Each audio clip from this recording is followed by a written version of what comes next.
The late afternoon sunlight poured into Ethan Cooper's home office, painting golden streaks across the stacks of unfinished paperwork cluttering his desk. The room, once his sanctuary, now felt oppressive, the silence almost deafening. His eyes fell on the framed wedding photo perched near the edge of the desk, slightly tilted as if mocking him. Nora's smile in the photo was radiant, her eyes gleaming with a joy he hadn't seen in years. The subtle creak of a floorboard snapped him from his thoughts. He turned instinctively, his heart thudding in his chest, but the hallway was empty. Shaking his head, he muttered, "You're paranoid." But the unease lingered. His phone buzzed on the desk, and he grabbed it eagerly. A text from Marcus. "Game night Friday? Haven't seen you in a while, buddy." Ethan typed back a quick response. "Not sure." "Nora's been?" He stopped, staring at the unfinished sentence. How could he explain what was happening when he didn't fully understand it himself? Deleting the text, he leaned back in his chair, rubbing his temples. A car door slammed in the driveway, followed by the rhythmic click of heels against the walkway. Nora was home, hours later than expected. She appeared in the doorway to his office, looking immaculate in a sleek emerald dress that clung to her figure. Her designer heels clicked sharply against the hardwood floor as she stepped inside without knocking. "Don't start," she snapped before he could say a word.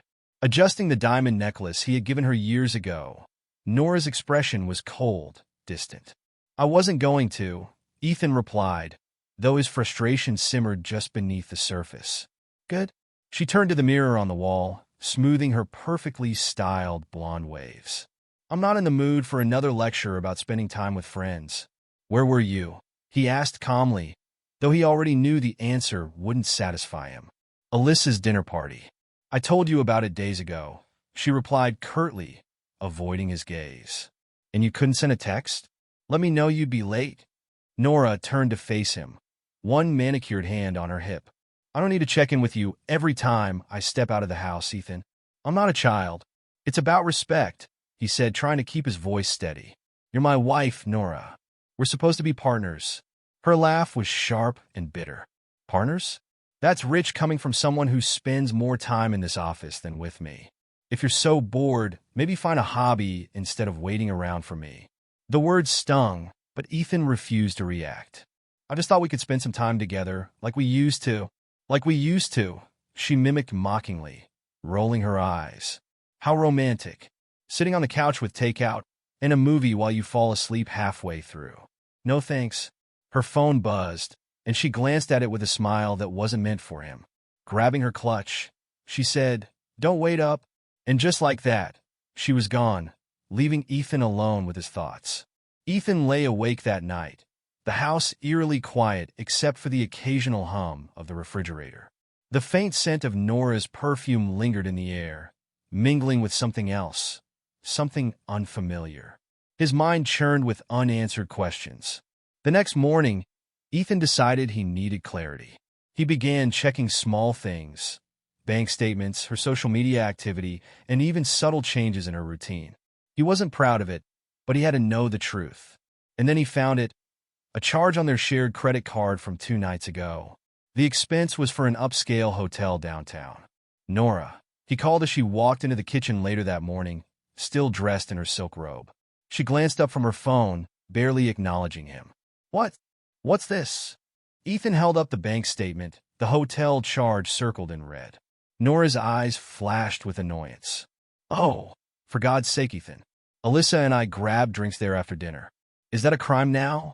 Drinks that cost $500? He pressed, his voice tightening. "Don't be so dramatic. Alyssa picked the place, not me." Ethan stared at her, searching for any hint of guilt, but Nora's expression was unreadable. "Fine," he said at last, letting the matter drop for now. But as she breezed out of the room, a sinking feeling settled in his chest. He couldn't shake the sense that she was lying. Ethan couldn't focus at work that day. Every conversation, every project seemed muted, drowned out by the weight pressing down on him. The hotel charge had unsettled him, but it wasn't just that. It was the dismissiveness, the way Nora looked at him lately, as if he were an obligation rather than her partner. By the time he got home, the house was dark except for the faint glow coming from Nora's office. She never used to spend much time there, but lately, it had become her haven. He stood outside the door, the muffled sound of her voice drifting through the wood. "Don't worry about him," she was saying, her tone low but firm. "I'll handle it. He doesn't suspect a thing." Ethan's stomach twisted.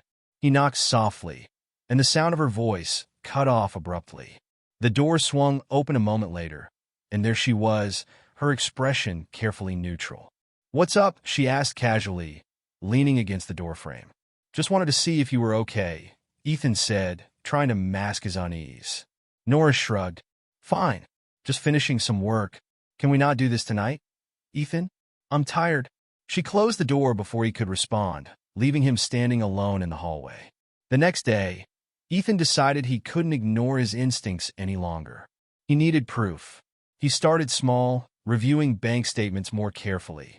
There were more hotel charges, scattered across the past few months, and expensive restaurants he didn't recognize. He checked her social media profiles, but found nothing suspicious. Nora was too smart for that. It wasn't until he scrolled through her laptop, left carelessly unlocked in the living room, that he found something. An email chain buried in her inbox, marked with a subject line that sent a chill down his spine. "Last night was amazing." The sender's name wasn't familiar, Ryan Abbott. The messages were explicit, filled with details Ethan couldn't ignore. He stopped reading halfway through, his hands trembling. Ethan shut the laptop and stared at the wall, his mind reeling. He'd suspected something was wrong, but seeing the truth laid out so plainly was like a punch to the gut. He didn't confront her that night.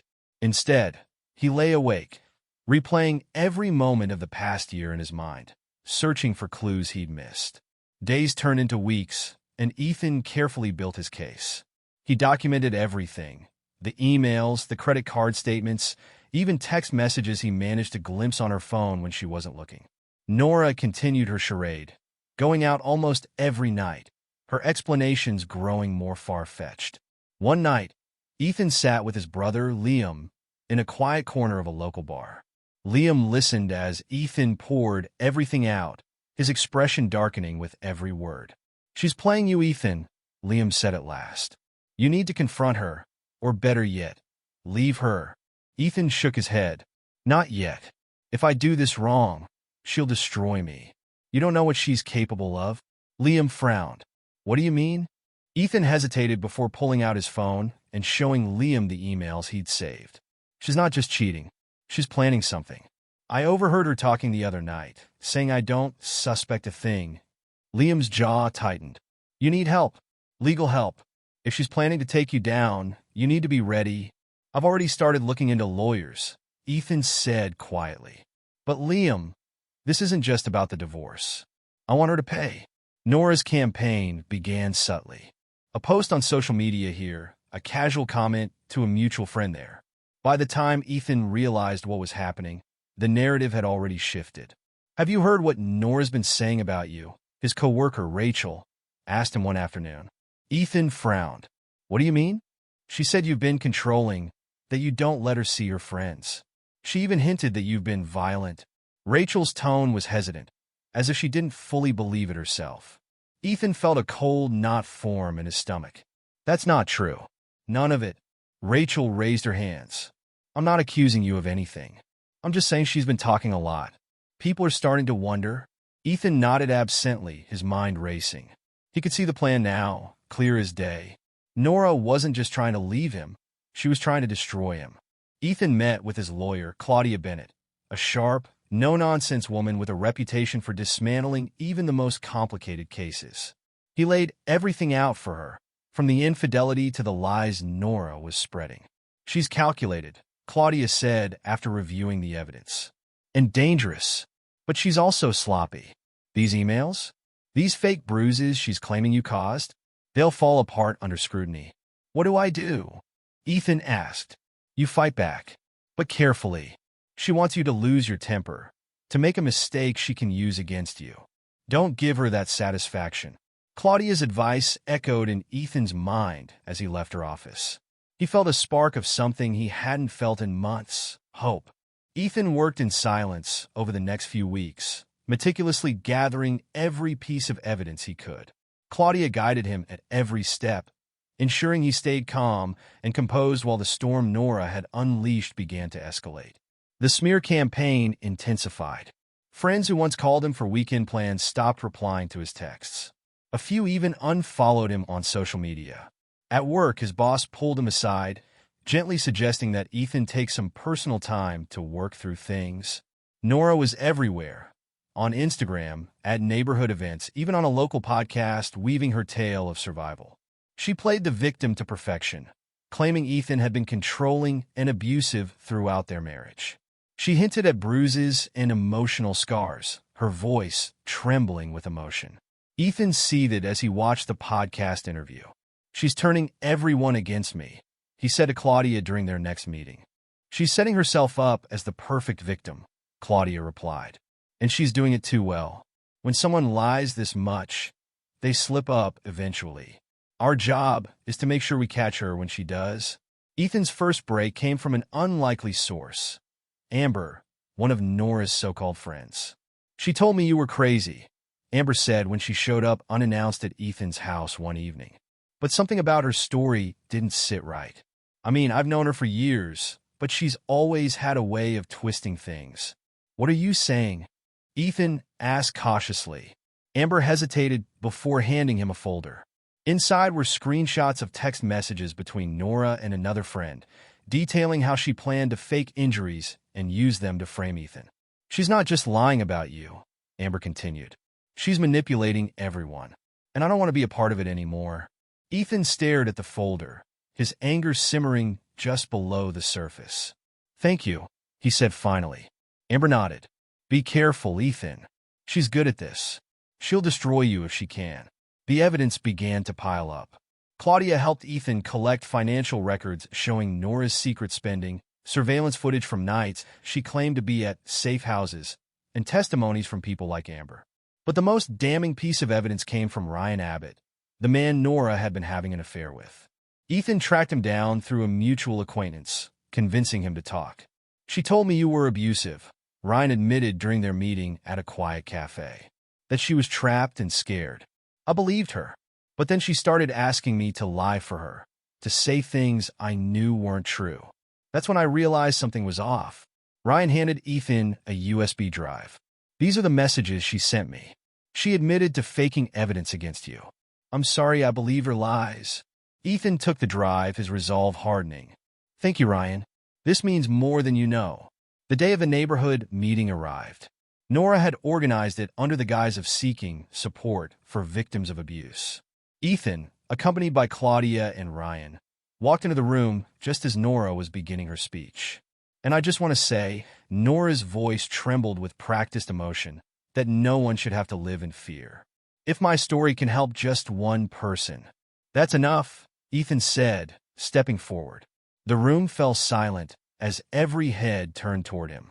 Nora's mask slipped for a fraction of a second, replaced by a flicker of panic, but she quickly recovered. "This is inappropriate," she said coldly. "You shouldn't be here." "I think I should," Ethan replied, his voice steady. He gestured to Claudia, who stepped forward with a laptop. Because it's time everyone knew the truth. One by one, they presented the evidence.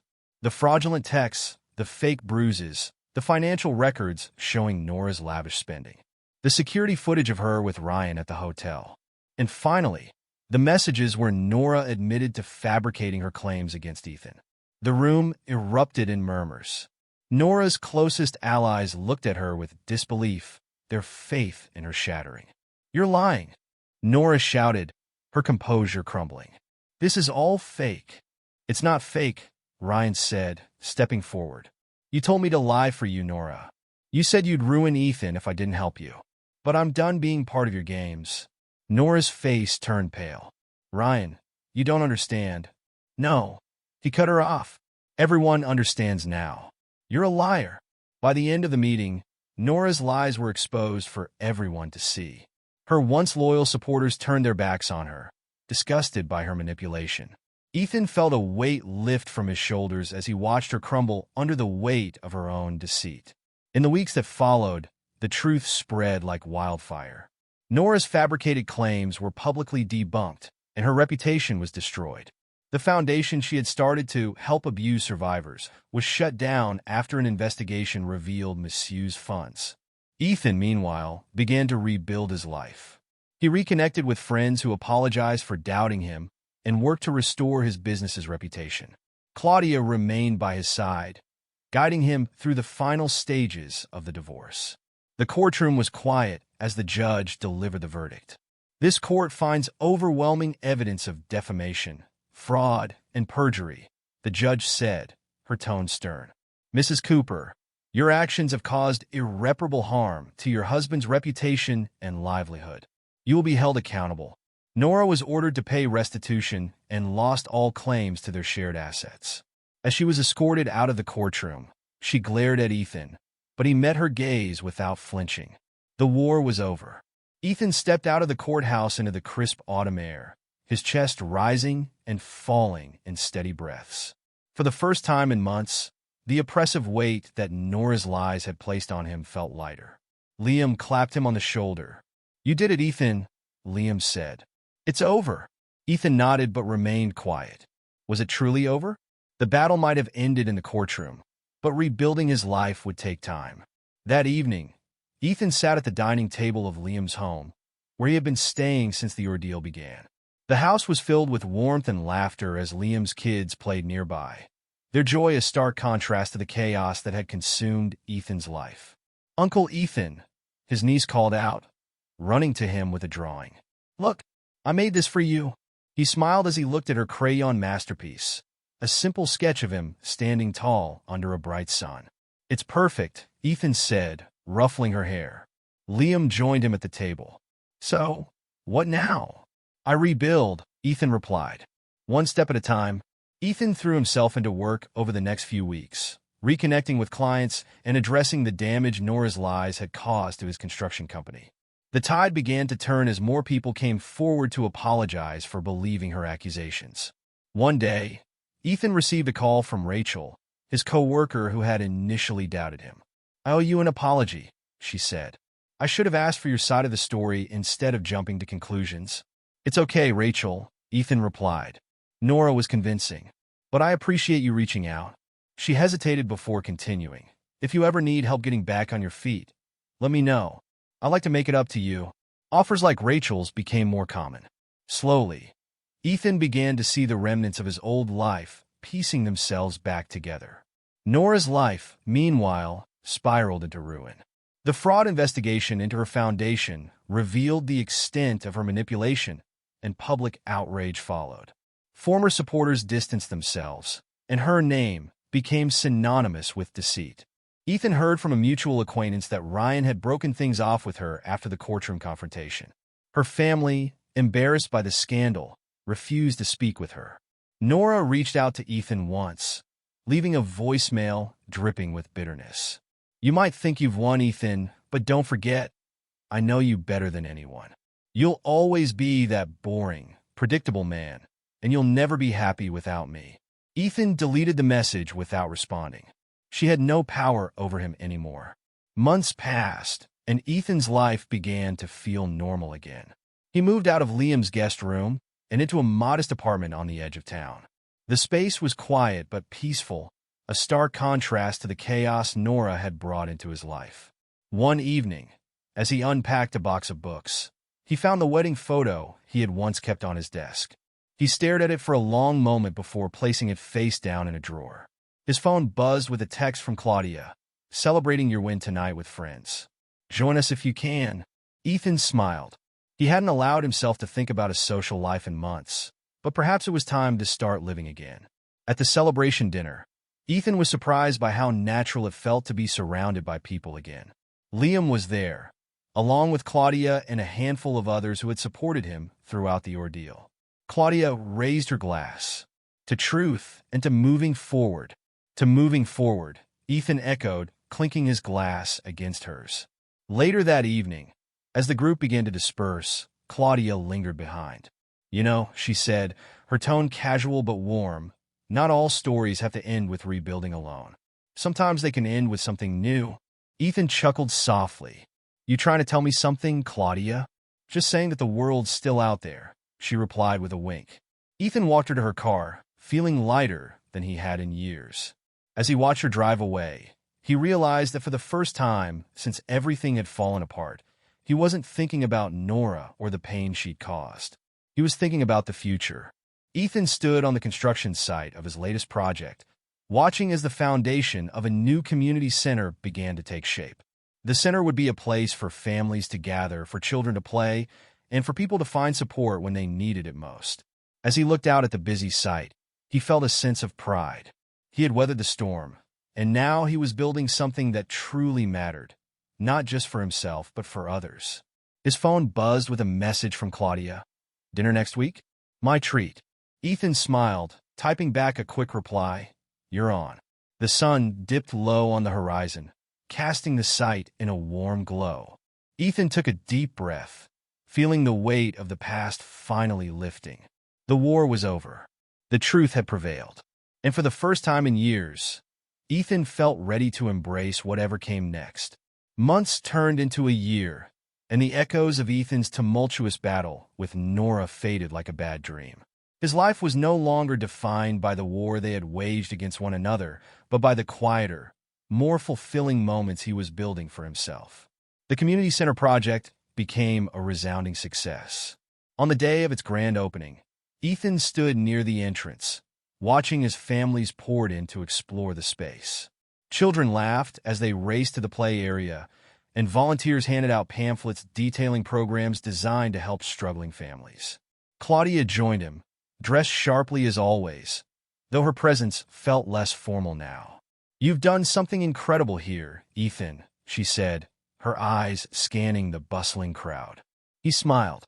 "I had help." "Don't sell yourself short," she replied, nudging his shoulder. The mayor approached, shaking Ethan's hand warmly. "This center is a game changer for our community, Ethan. We're proud to have someone like you leading the charge." Ethan nodded, humbled by the praise. It's not just about building structures. It's about building trust, creating spaces where people feel safe and supported. Claudia watched him closely as the mayor moved on. "You're different now," she said. "How so?" "More confident. At peace. You're not just surviving anymore. You're thriving." Ethan chuckled. "I think I've finally figured out what matters." Though Ethan had moved forward, the ripples of Nora's actions still lingered. Her legal troubles deepened as more of her fraudulent activities came to light. The funds she had siphoned from the Phoenix Foundation led to a class action lawsuit from donors, many of whom were outraged by her betrayal. Occasionally, Ethan heard whispers about her life. She had moved to a small town to avoid the media frenzy, taking odd jobs to scrape by. She was no longer the socialite who once commanded attention. Instead, she lived in the shadow of her own deceit. One day, Ethan received a letter in the mail with no return address. "Ethan, I don't expect forgiveness, and I don't deserve it. But I hope someday you'll understand why I did what I did.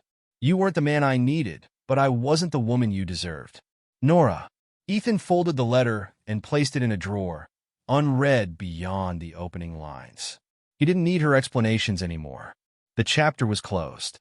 On a crisp autumn evening, Ethan hosted a small dinner at his apartment. The room was filled with laughter and warmth as Liam, Claudia, and a few close friends gathered around the table. As the night wound down, Claudia lingered behind to help him clean up. "Thanks for staying," Ethan said, stacking plates in the sink. "Someone had to make sure you didn't leave the dishes until tomorrow," she teased, handing him a towel. Their hands brushed as she passed him a glass, and for a moment, they stood in silence. "You know," Ethan began, his voice careful, "I've been thinking about what you said about starting something new." Claudia raised an eyebrow, a small smile tugging at her lips.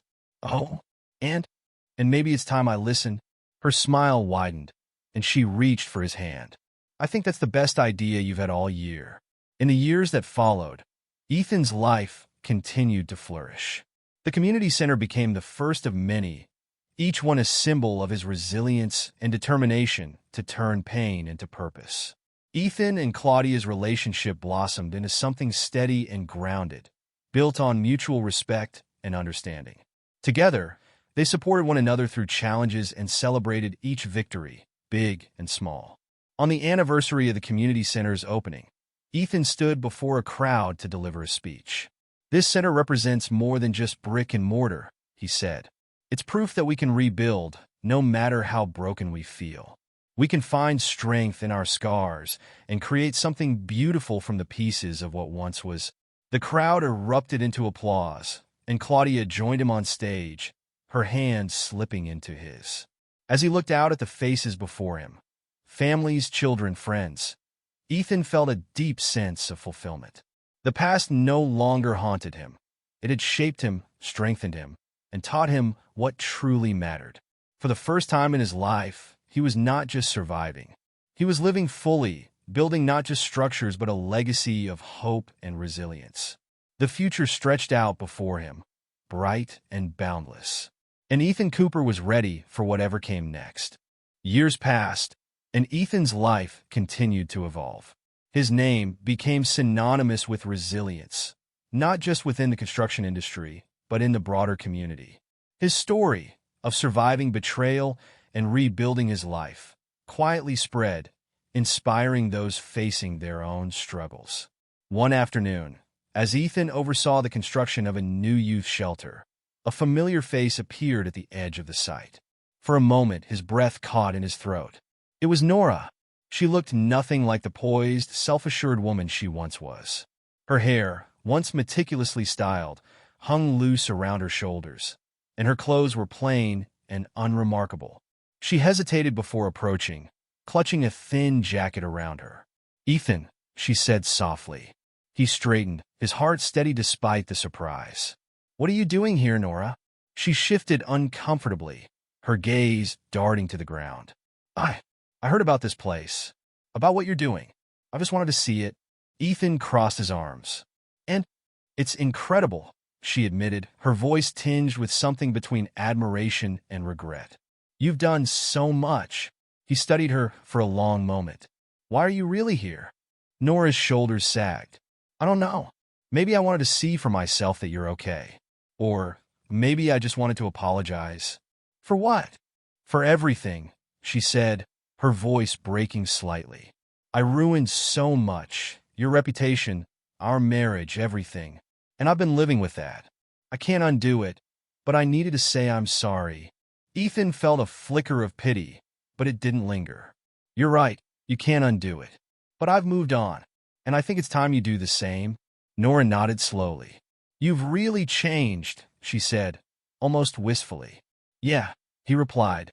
"I have." She didn't stay long, leaving as quietly as she had arrived. Ethan watched her go, feeling no anger, no regret, just a calm sense of closure. The grand opening of the newest community center, a shelter for at-risk teens, brought Ethan's journey full circle. He stood on the stage, surrounded by local leaders, volunteers, and families who had gathered to celebrate the milestone. As he delivered his speech, he reflected on the long road that had brought him here. The betrayal, the lies, the fight for truth. All of it had shaped the man he had become. "I've learned that our past doesn't define us," he said, his voice strong. "What defines us is what we do with it. We can let it destroy us, or we can let it drive us to be better, to do better."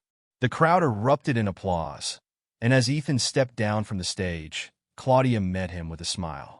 "You never fail to inspire," she said. "It's not just me," Ethan replied. "It's everyone who believed in me, who stood by me when it felt like the whole world had turned away." Claudia leaned closer, her voice warm. "You've earned this moment, Ethan. Every bit of it." He nodded, a sense of peace settling over him. For the first time in years, the weight of the past was truly gone. Ethan Cooper's story became a testament to resilience. His community centers continued to grow, providing hope and refuge for countless families. The scars of his past remained, but they no longer defined him. On a quiet evening, as Ethan sat on the porch of his modest home, Claudia joined him with 2 cups of tea. "You know," she said, handing him a mug, "you've built something incredible, not just with the centers, but with your life." Ethan smiled, the warmth of her words sinking in. "I had a lot of help, and a lot of strength," she added, as the sun dipped below the horizon, painting the sky in hues of orange and pink. Ethan felt a profound sense of gratitude. The journey had been painful, but it had led him here, to a life filled with purpose, love, and hope. The war with Nora was a distant memory, a reminder of how far he had come. And as he sat beside Claudia, sipping tea and watching the world fade into twilight, Ethan Cooper knew one thing for certain. He had not just survived, he had thrived.